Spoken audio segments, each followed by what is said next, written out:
नमस्कार सर।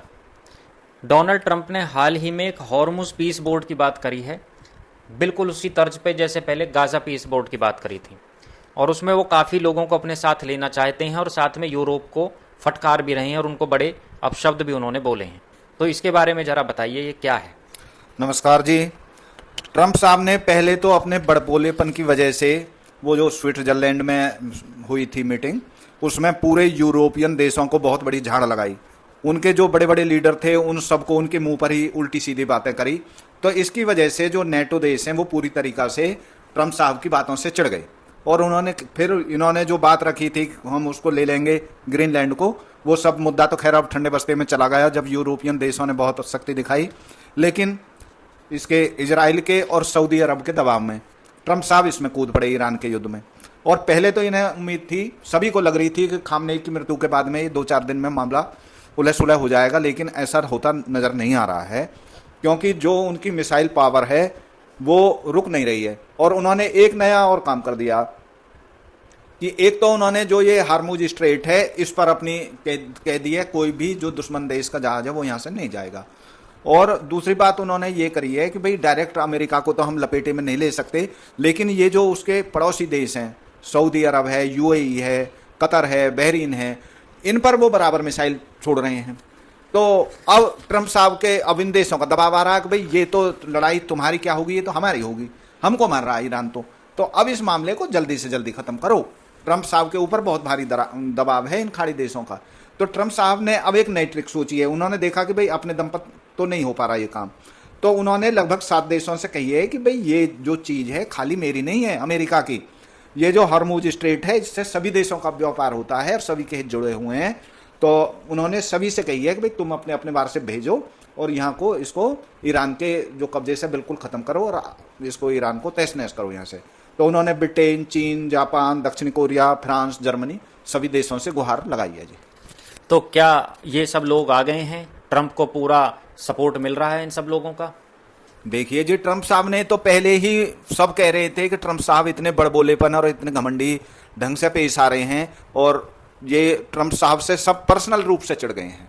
उन्होंने कनाडा के पीएम को भी बड़ी खरी खोटी सुनाई थी और यूके के लिए भी बोला और देशों के लिए भी बोला कि ये सब यूरोपियन देश तो मेरे पिछ लग्गू हैं और नाटो में मैं इनकी मदद करता हूँ, ये कुछ नहीं करते हैं।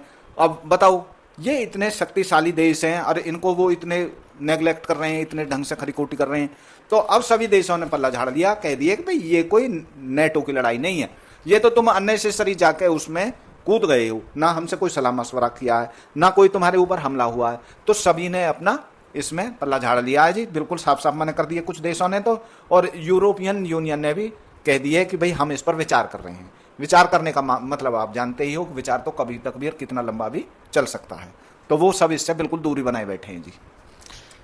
अभी पाकिस्तान और अफगानिस्तान की भी लड़ाई जोर पकड़ रही है। ईरान का मसला अभी सुलझा नहीं है, हॉर्मुज का मसला सुलझा नहीं है और पाकिस्तान और अफगानिस्तान की लड़ाई ने भी जोर पकड़ लिया है। तो ये क्या मामला हो रहा है? देखो जी, ये तो हमने पहले ही बता दी थी कि ये वहां पर बुलाए गए शहबाज शरीफ और मुल्ला मुनीर और इनको डांट लगाई गई सऊदी अरब की तरफ से कि भाई तुम ये जो आंख मिचौली खेल रहे हो तो ये क्या कर रहे हो। तुम यहाँ पे एग्रीमेंट करके गए थे कि सऊदी पर हमला तो पाकिस्तान पर हमला, अब सऊदी पर बराबर मिसाइल आ रही हैं ईरान की, अब तुम यहाँ पर मदद करो। तो वो अब इस ग्रह से कैसे बचें, कैसे निकालें अपनी गर्दन को? गर्दन पे उनकी पे पैर रखा जा चुका है बिल्कुल ही। तो उन्होंने अब उल्टे सीधे निर्णय चालू कर दिए। उन्होंने देखा कि अब हम क्या करें, तो उन्होंने सीधी अफगानिस्तान पर मिसाइलों की बौछार कर दी है जी। और हॉस्पिटल में, स्कूल में और रिहायशी इलाकों में जहां उनका मन कर रहा वहां मिसाइल मार रहे हैं और बहानेबाजी कर रहे हैं कि अब हम फंसा दिए हैं और इंडिया ने बहुत बुरी तरीका से हमको फंसा दिया युद्ध में और अब हम तो खुद ही युद्ध में उलझे हुए हैं, तो बताओ अब हम क्या करें। तो वो बहानेबाजी कर रहे हैं। बाकी ना पाकिस्तान का कोई मतलब है, ना कोई किस्सा है। लेकिन इतनी बात जरूर है, पाकिस्तान ने कुल्हाड़ी लेकर अपने पैर पर मार ली है, क्योंकि पाकिस्तान में अब तुम आने वाले दिनों में देखोगे कि बम धमाके होंगे और तालिबान की शक्ति का तो पूरी दुनिया को अंदाजा है कि वो छापामार नीति किस ढंग से करते हैं। वो पाकिस्तान को बिल्कुल मिट्टी में मिलाकर मानेंगे जी। अब ये जो लड़ाइयाँ हर तरफ चल रही हैं और हर कोई ये कह रहा है कि इस लड़ाई में सिर्फ एक देश है, एक देश का लीडर है, भारत की बात कर रहे हैं सब और नरेंद्र मोदी की बात कर रहे हैं, तो वो ही इन युद्धों को ख़त्म करवा सकते हैं। अब आपका क्या अनुमान है कि ये युद्ध कितने ज़्यादा लंबे चलने हैं? ईरान का मसला कब सुलझेगा?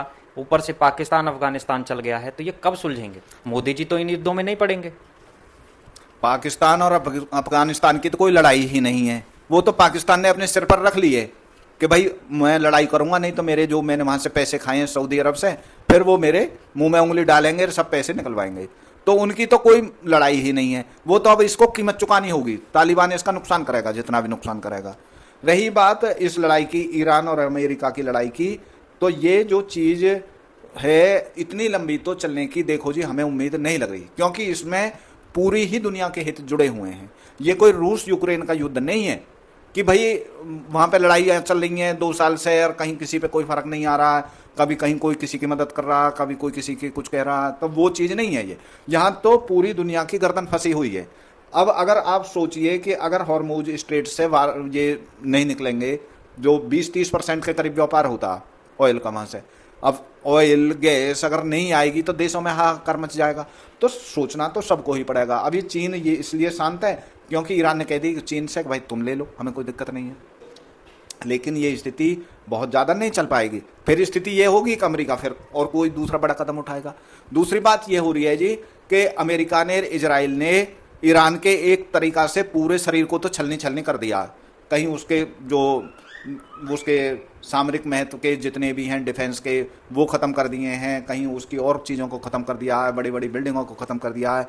लेकिन अभी तक ईरान की गर्दन नहीं दबाई गई है, और जब तक अमेरिका ईरान की गर्दन को नहीं पकड़ लेगा तब तक ये युद्ध खत्म नहीं होगा। अब इसमें कितना टाइम लगता है ये बात मान लो कि गर्दन उसकी दबनी है, दबानी पड़ेगी, मजबूरी है, पूरी दुनिया की मजबूरी है। फिर ऐसा नहीं हो सकता कि रूस चीन ने ईरान को अंदर खाने मदद कर दी, जैसे कि अभी पैक्ट हुआ है। बहुत कम लोगों को पता है कि भाई उसने 1000 सुसाइड ड्रोन ले लिए हैं ईरान ने चीन से, और चीन ने कह दिया ठीक है तुम ये ले लो और बदले में हमें तेल दे दो। अब उसने क्या कह दिया ट्रंप ने कि देखो भाई हम ईरान के हित के लिए छोड़ रहे हैं चीज़ों को, क्योंकि जो खार्ग द्वीप है उसमें है ईरान का सबसे ज़्यादा ऑयल का जो रिजर्व है। अब उसने, जो ट्रंप साहब ने, अमेरिका ने वहाँ पे जो बमबारी करी है उन ऑयल के रिजर्व को बचा कर करी है अभी, क्योंकि अगर ऑयल को नष्ट कर दिया तो फिर ईरान कैसे सरवाइव करेगा। ईरान की जो जनता है उसके लिए भी तो सोचना पड़ रहा है कि मान लो वो ख़त्म कर दिया एक बार से तो ईरान कैसे, वहाँ तो सब चीज़ खत्म हो जाएगी, आगे तक के लिए सब पीढ़ियाँ भूखी मर जाएंगी वहाँ तो वो बार बार चेतावनी दे रहे हैं कि भाई तुम इन सब चीज़ों से निकलो, ऐसा नहीं है कि हमें कुछ ज़्यादा भारी कदम उठाने पड़ जाएं। तो अगर ईरान अपनी जिद पर अड़ा रहा और ये रूस चीन उसकी बैकिंग करते रहे तो फिर धीरे धीरे सभी देश, मेरा मानना है कि यूरोपियन देश भी ना नुकुर करते करते आगे पीछे, डायरेक्ट अपने वारशिप नहीं भेजेंगे तो अपनी मदद चालू कर देंगे अमेरिका को। देखो सबको ही अपना अस्तित्व फिर प्यारा लगता है, ऐसा नहीं हो सकता कि अभी तो वे थोड़े से नाराजगी में, जल्दी वाली नाराजगी है सबकी ट्रंप साहब से कि ट्रंप साहब ने ये कर दिया, ये सबको धमका दिया, ये कर दिया। लेकिन फिर जब ये चीज़ और खिंचेंगी अभी 10-20 दिन, फिर सबको ये लगेगा कि भाई ये चीज़ें बहुत खतरनाक लेवल पर जा रही हैं, ये एक बिल्कुल नेक्सस बहुत खतरनाक हो जाएगा। अगर रूस चीन ईरान को खुला छोड़ दिया गया तो फिर कहाँ नुकसान हो जाएगा, फिर यूरोप में नुकसान हो जाएगा पूरा, क्योंकि चीन फिर उधर भी सपोर्ट पूरी कर देगा। तो ये लड़ाइयाँ इतनी लंबी खिंचने की उम्मीद नहीं है जी, और भारत भी इसमें अंदर खाने सबसे बात कर रहा है। और आप ये मान लीजिए कि जो इजराइल के पीएम है नेतन्याहू साहब, उनने तो ये कह दिया है, देखो कितनी बड़ी बात बोल दी है उनने, कि जितनी भी पूरी देश दुनिया की समस्या हैं उनको सुलझाने के लिए तो एक ही आदमी काफ़ी है, और वो है भारत का विदेश मंत्री एस जयशंकर। अब बताओ कितनी बड़ी बात बोल दी है उन्होंने। तो मोदी साहब का तो अभी इसमें रोल ही नहीं आ रहा। अभी तो एस जयशंकर से ही सबको इतनी उम्मीद लग रही है कि यही बातचीत करके वो बराबर वहाँ के विदेश मंत्री जो हैं अरागची, उनसे संपर्क में हैं, उधर अमेरिका के विदेश मंत्री से संपर्क में हैं, उधर इजराइल से संपर्क में हैं। तो ये बात है 10 दिन में, 1 हफ्ते में, मेरे ख्याल तो ये है जी कि ये कब्जे में जरूर आ जाएंगी। पूरी तरीका से भी शांत नहीं होगा तो ये कब्जे में आने की पूरी उम्मीद है जी। तो सर आपका भी अनुमान यही है कि 1 हफ्ते में ये सब मुसीबत निपट जाएगी और ये सब खुल जाएंगे रास्ते? डोनाल्ड ट्रंप का भी यही अनुमान है कि 1-2 हफ्ते का ये खेल है, उसके बाद सब निमट जाएगा। तो देखते हैं अब ये किस मोड़ तक ये चीज़ें जाती हैं, क्या ये सिमटती हैं, क्या और देश इसमें कूदते हैं। तो बेहतर इसी में है कि जल्दी सिमटे चीज़ें। धन्यवाद आपका। बहुत बहुत धन्यवाद जी।